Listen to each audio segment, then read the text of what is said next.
মাত্র half cup সুজি দিয়ে পানিতে গুলে এই মজার একটা নাস্তা করেছিলাম। মাত্র 10 মিনিটে কিন্তু করা যায়। আসসালামু আলাইকুম সবাইকে। আর যেদিন অনেক ব্যস্ত থাকি সেদিন কিন্তু শর্টকাট নাস্তা করতে অনেক ভালো লাগে। আর সময়ও কিন্তু অনেক বেঁচে যায়।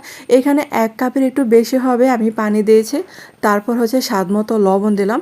আর দিয়ে দিলাম হাফ কাপ সুজি। ঘরে যদি সুজি থাকে তাহলে অনায়াসে কিন্তু এই নাস্তাটা করতে পারেন। আর খেতেও ভীষণ মজার। আর এখানে যেহেতু আমি অল্প পরিমাণে করছি তার জন্য হাফ কাপ সুজি দিলাম। আর আপনারা যদি বেশি পরিমাণে করতে চান তাহলে 1 কাপ সুজি এখানে দিতে পারেন। আর এখানে হাফ কাপের একটু কম হবে আমি চিনি দিয়েছি।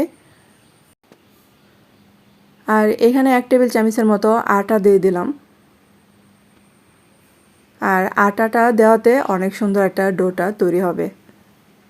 আর বন্ধুদের কাছে ছোট্ট একটা রিকোয়েস্ট, যারা আমার চ্যানেল এবং পেজে নতুন জয়েন হয়েছেন কিন্তু চ্যানেলটাকে সাবস্ক্রাইব করতে ভুলে গেছেন এবং পেজটাকে ফলো দিতে ভুলে গেছেন, প্লিজ তাদের কাছে অনুরোধ রইল চ্যানেলটাকে সাবস্ক্রাইব করে এবং পেজটাকে ফলো দিয়ে আমার পাশে থাকতে পারেন। আর এই যে দেখেন ডোটা কিন্তু প্রায় হয়ে গেছে। আর এখানে যেহেতু চিনি দিয়েছি তার জন্য এখানে কিন্তু প্রথমে একটু নরম অবস্থায় ছিল। আর এটা যখন একটু ঠান্ডা হবে তখন দেখবেন যে অনেকটা শক্ত হয়ে গিয়েছে। আর এটা যে গরম গরম অবস্থায় কিন্তু ডোটা মাখাতে হবে। এখানে চাইলে একটু ঘি দিতে পারেন, তো আমি কিন্তু এখানে তেল ইউজ করেছি। তো তেলটা দিয়ে ভালো করে ডোটা মথে নিতে হবে। আর সুজির তৈরি যে কোনো নাস্তায় দেখবেন যে অনেক মজার হয়। তো একবার হলেও কিন্তু ট্রাই করতে পারেন, এভাবে ঝটপট অনেক সময় বেঁচে যায় এরকম করলে।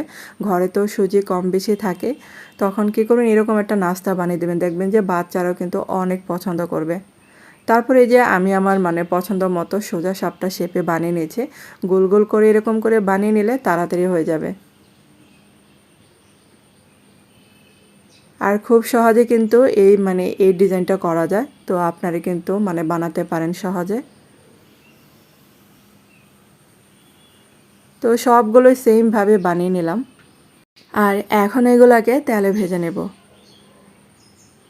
আর ননস্টিক প্যানে ভাজলে এটা সবচেয়ে সুবিধা হয়, তো আমি ননস্টিক প্যানে না দিয়ে আজকে যে কড়াইতে ভেজেছি তার জন্য একটু কিন্তু লেগে যাচ্ছিলো। ননস্টিক প্যানে কিন্তু ভেজে নেবেন যদি থাকে আর কি হাতের কাছে।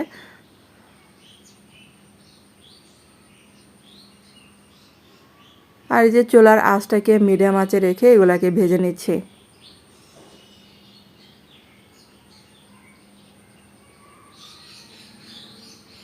আর এগুলা দেখবেন যে প্রথম অবস্থায় কিন্তু একটু নরম থাকবে, কিন্তু হচ্ছে যখন ঠান্ডা হয়ে যাবে, চিনিটা শক্ত হয়ে যায়, তখন কিন্তু এগুলো একটু শক্ত হয়ে যাবে। তো এই যে দেখেন ভেজে নিলাম। তো আজকের রেসিপিটা কেমন লেগেছে? সোজা সাপটা একটা রেসিপি আর সময় কিন্তু অনেক কম লাগে। তো আপনারা কিন্তু অনায়াসে রেসিপিটা ট্রাই করতে পারেন। যদি ভালো লেগে থাকে অবশ্যই একটা লাইক দিতে ভুলবেন না। তো ধন্যবাদ এতক্ষণ আমার ভিডিওটা দেখার জন্য।